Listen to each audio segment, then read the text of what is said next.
قبل ما أبدأ وأقول أي حاجة عاوزة أسألكم الأول. I want to ask everyone here a question. Okay? How many of you, when you were a teenager and watching a movie about kids in school or kids in high school, wish that you were studying in their schools? Well, a quite sizable amount. Okay. So another question for college graduates: how many of you wish that you studied in Oxford University or Harvard or Stanford?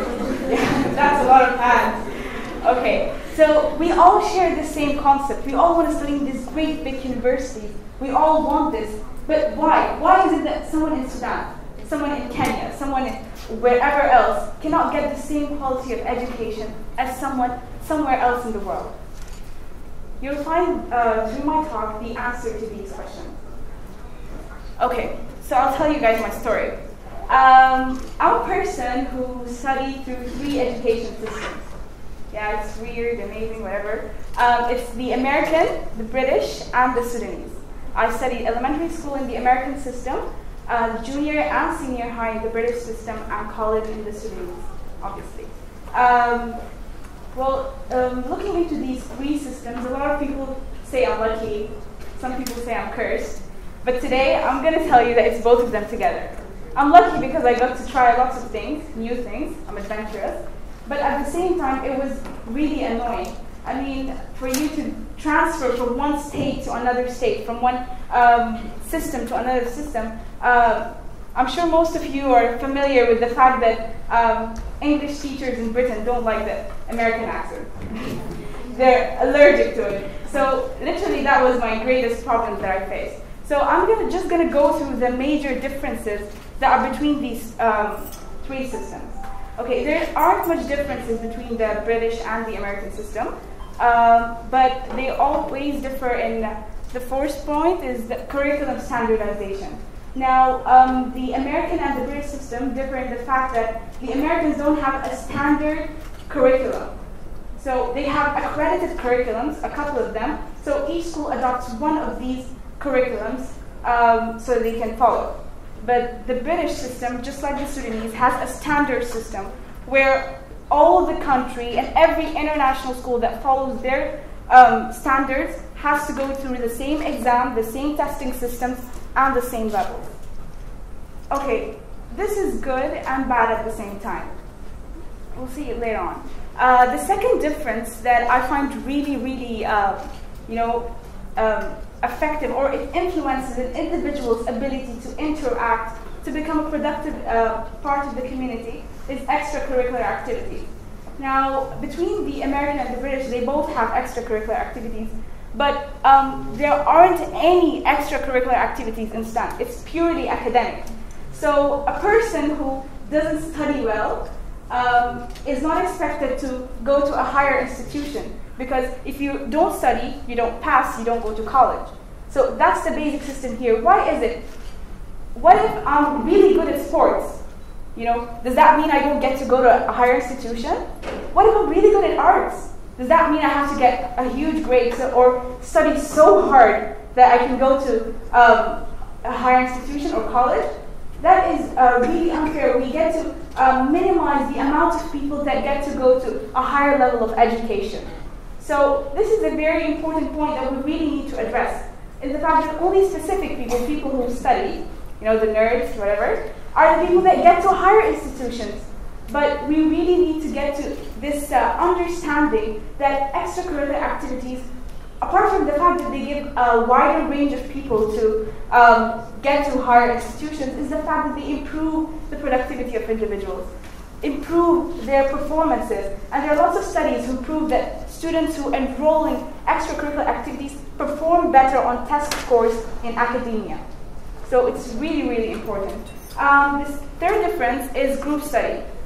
Now, I'm sure you guys are familiar with the fact that, especially in college, I noticed this here in Sudan, is the fact that no one shares their notes.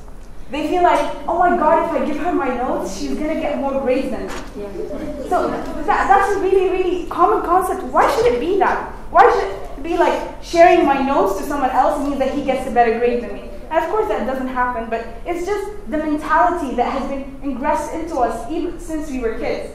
So what we don't get is the fact that if I have one information and you have one information, at the end of the day, or at the end of a conversation between the two of us, you end up with two and I end up with two. So that's a really important point. Sharing information is a quality that we need to cultivate in our students from a very, very early age. I remember in the British and American system, we used to have study groups. If you're a weak student, you get a strong student to help you out. So that encourages the student that, okay, I'm not left out of the class just because I'm not good enough, or my education standard is not good. And because of this problem that we have in Sudan, or in our education system, some schools develop a very strange and sad way in the fact that they divide classes into the smart people class and the dumb people class. How can you tell a student that you're dumb? I mean, that is, I think it's illegal, seriously. Telling a student that you're dumb? Come on, just saying that is enough to make him not go a step forward. I have a little cousin, she's in 7th grade, and she came one day home and she was really, really upset, and I was like, why are you upset? She was like, my friend moved to the smart people class. I was like, and you're in I'm the dumb people class. So how is she expected to perform well if she has it already in her head that she's dumb?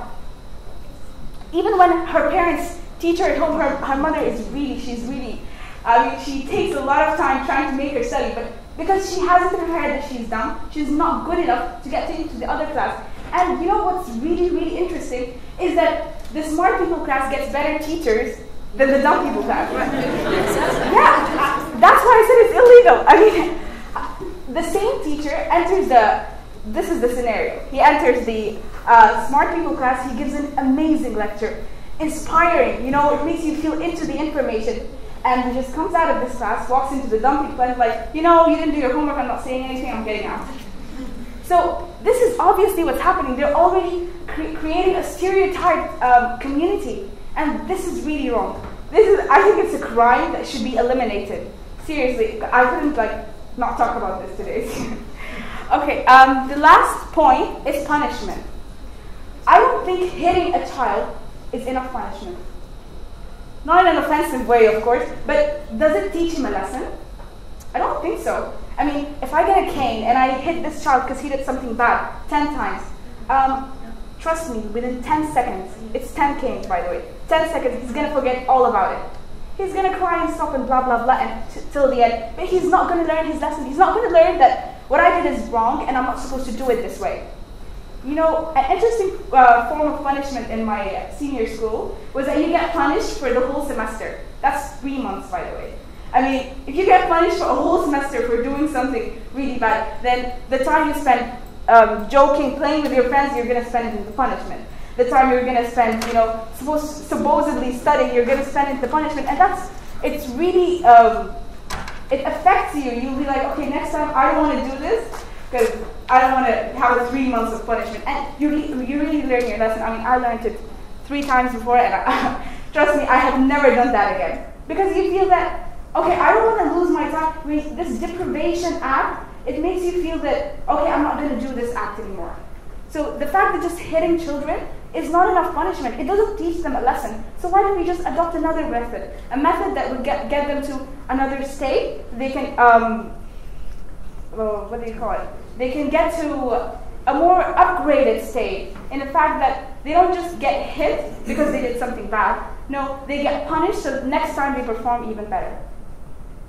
So I could talk from now till 100 years forward about differences, but that's not important because we need to remind ourselves one thing, that we are a third world country and they are a first world country. So just comparing in such details is not really where we want to go today. So I decided, enough comparing.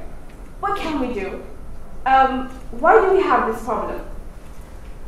So I was going through Wikipedia and I had this article about basic educational needs, and surprisingly, you cannot guess that the basic educational needs are only 4.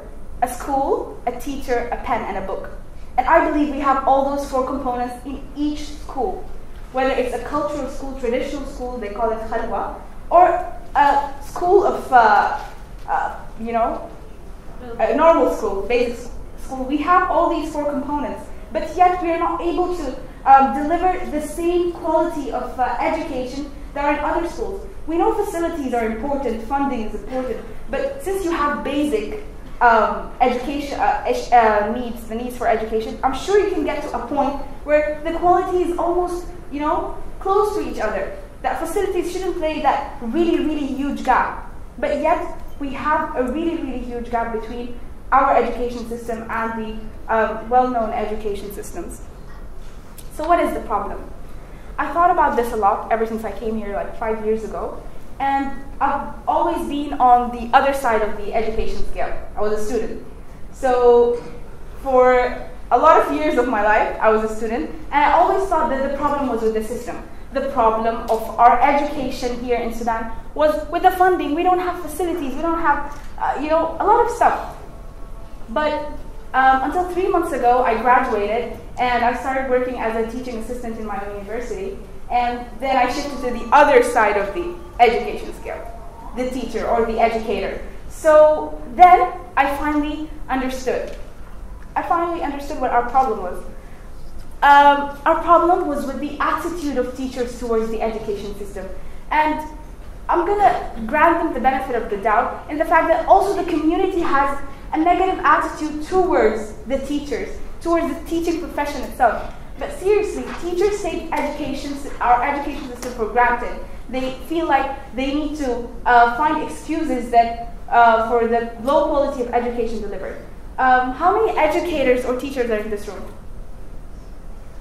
Okay, I want to ask you a question. Before you became a teacher, didn't you know how much you were paid?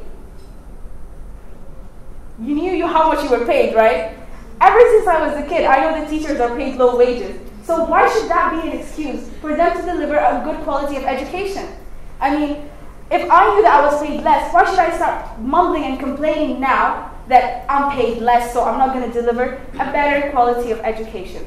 So we need to listen to that concept very well. And the fact that you're already entering the transportation or your car or whatever and going to school, you're already spending your work hours in school, then why don't you make these work hours the best? Why don't you make them the most fruitful? Why don't you make them the highest point of your day? You can actually enjoy teaching and not think of how much you're paid or how much you're going to spend and the food and your kids, stuff like this. We need to really sit in it. Or sit on it. You see this guy over here? I'm sure you guys can see it's written education board. So this is Khalid. Khalid saw this education board in his house and he didn't know what to do with it. He flipped it, he used it as a car, but finally he settled. He understood what is the use of an education board. It's a nice place to sit. Seriously, he thought it was, maybe I'm just supposed to sit here like a mat. So I believe this is our status with education. We have the basic necessities for education, and yet we don't know. We're sitting on them. Not literally, of course, but we're sitting on it. Seriously, we're not, developing the most of what we have in the education system. So, enough of problems. We're here always to talk of solutions. So, what is the solution? What should we do? Of course, today, Suhaila Mohammed, I am not going to develop a whole education system and, with sophisticated and complex stuff. Actually, I don't think there's a problem with the education system. I think there's a problem with implementation. So I think we need to learn how to improvise. This little that we have, we can turn it into something great. I mean, we've seen the video of that Indian guy in TED. I mean, really, he improvised using matchsticks and rubbers to make amazing things that he can use to teach students. I don't think that that's a lot of money. I don't think so. I mean, they can go to the nearest incinerator or where people dump, things that they don't want and turn it into beautiful things that they can teach students with. You can go outside to the sand. You can teach them how glass is made. This is sand plus this plus this. It's really very simple. You just need to have enough determination to do this. Okay, so what's the next step? I'm really into studying the cognitive development of children. It's really interesting when you get to study the development of the human mind, and at what state you can actually predict what people are thinking or people's capabilities at a certain state. So I believe every teacher should be able to know this. Every teacher should be taught how to understand a student's mind at a certain level. There's a scientist called Jean Piaget. He has this cognitive development theory. It's really, really interesting. And I thought, okay, why don't we, out of this theory, which has different phases, develop milestones so we can make it easier for the teachers. I mean, we don't want to give them a lecture on, oh my God, you have to do this, do that. It's just a very simple way that I designed so that we can get them to another state of thinking. So the first milestone is beyond the age of 3. Now, beyond the age of 3, according to the theory, children are, curious. They get into a state that they want to touch everything. They want to know what this does, what's this doing, But our problem here is that we kill their curiosity. No, in this phase, we want to encourage curiosity. So after the age of 3, we encourage them. If he's curious, we'll tell him, yeah, feed their curiosity. That's what my message to teachers, feed their curiosity. Okay, the second milestone is beyond the age of 11. Now here we need to encourage theories, we need to encourage ideas, even though they can be bizarre. I mean, I remember when I was in 5th grade, I guess, about 11 too, I told my friends that if you want your nails to grow really long, you need to drink a lot of milk. I know it was a stupid idea, and everyone kept telling me it was a stupid idea, but I really believed in it, and I thought really drinking milk every morning would make your nails grow long. So it's a really interesting thing is that at this age, people have different theories about different things, so we need to encourage them. Okay, it might be a very bizarre idea, but you can tell them, okay, try harder, look for a better explanation. Now this gives them a wider field. They go to another state of developed minds. Okay, so the third milestone, which is the most important one, is beyond the age of 17. Now, as you all know, that beyond the age of 17, we're going to college and stuff like this. So before I talk about this milestone, I want to ask you a question. You've noticed in college that when a teacher comes and doesn't give us his lecture notes, we think he wants us to fail. So that's the first thing that comes in. He wants us to fail. He doesn't want us to, get really high grades because he doesn't want to give you his lecture notes. Now, we've developed this attitude of spoon feeding, as we call it. Why do you want the teacher to give you everything?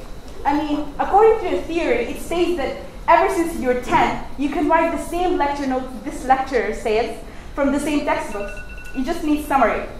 Okay? So, I have students in 4th year, okay, that I'm tutoring. So their teacher decided not to give them notes. So I said, okay, it's not a big deal, just go back to your textbooks. And surprisingly, I found out that these students, one of them came laughing, I've never seen a textbook in my life. Is that funny? I don't think it is. I think it's scary for the patients, and scary and really sad for me as a tutor. I mean, how can my students at 4th year of med school, they're going to be dentists in about a year and a half, who haven't opened textbooks in their lives? It's really sad, seriously, it's sad. So we need to develop this attitude of self-learning. We need to encourage self-learning beyond the age of 17. We need to encourage self-learning by encouraging students to go to textbooks. So I know every student is going to hate me from now, but I'm advising all the teachers, lecturers, do not give them the lecture notes. Seriously, don't give it to them, let them try.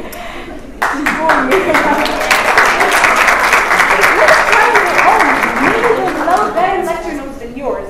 And actually, this gives them a scope that next time, when they get out of college, they don't just stick to the notebooks that they have from the teachers. So most of the students after college, because they were so used to the lecture notes, they don't even get more information apart from the notes that they have. They don't increase their information. If you don't develop this attitude of self-learning, you'll stop at where you graduated. So how are we going to implement these milestones?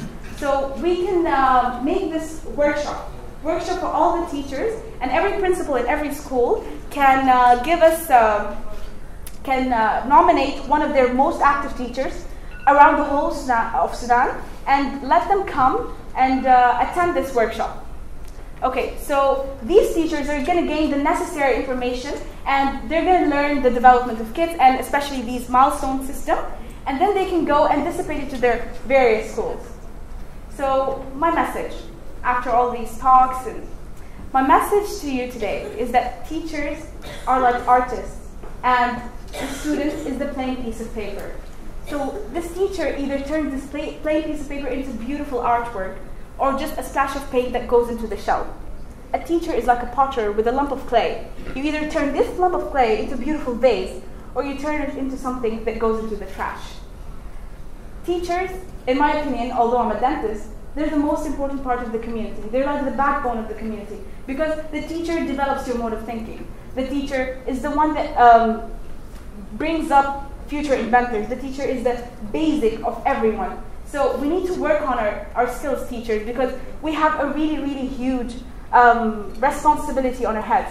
I mean, in a school here in Sudan, the least amount of students could be 50, 60, 70. They have classes with 100 pupils in one class. So imagine one teacher having the ability to change 100 students' ideas in just a little amount of time, or in actually a great amount of time. So it's really, really important. And finally, my last statement is that really, really important. A bad workman usually complains of his tools. So teachers.